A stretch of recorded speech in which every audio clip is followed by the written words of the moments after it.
বলে জয়গুরুদেব। নমস্কার।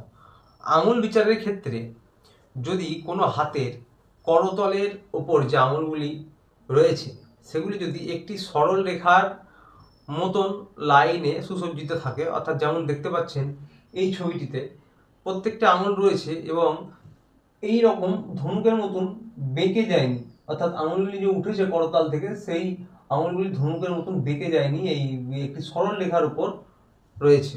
এই রকম জাতক জাতিকা খুব কম দেখতে পাওয়া যায় এবং এরা অতি সৌভাগ্যবান হয়।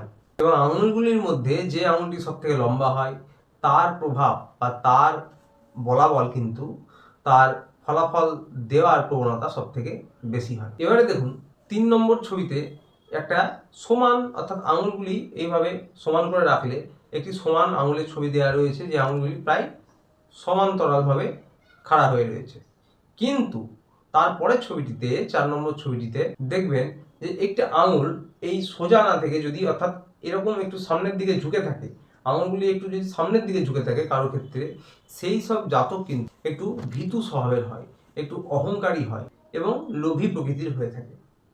অপরদিকে যদি আঙুলটি পেছনের দিকে, অর্থাৎ এভাবে আছে, আঙুলটি দেখা যাচ্ছে একটু পেছনের দিকে এরকম হেলে রয়েছে, তাহলে সেই সব জাতকরা আবার একটু বাচাল হয়, একটু স্বতঃস্ফূর্ত হয়, তাদের মধ্যে একটা স্ফূর্তি থাকে এবং তারা একটু বাচাল ধরনের হয়। হাতের আঙুলগুলি যদি একটু কঠিন হয়, একটু শক্ত ধরনের হয়, তার চামড়াটা, আঙুলগুলির স্কিনগুলি যদি একটু খড়খড়ে হয় এবং আঙুলটি যদি একটু শক্ত হয়, একটু কঠিন ধরনের হয়, সেই সব মানুষেরা কিন্তু একটু কঠিন হৃদয়ের হয়, স্বতঃস্ফূর্ত হয় এবং পরিশ্রমী হয়। তো আসছিল আঙুল সম্পর্কে এই কয়েকটি তথ্য। দেখা হচ্ছে আবার পরের ভিডিওতে। ততদিন ভালো থাকবেন, সুস্থ থাকবেন। নমস্কার।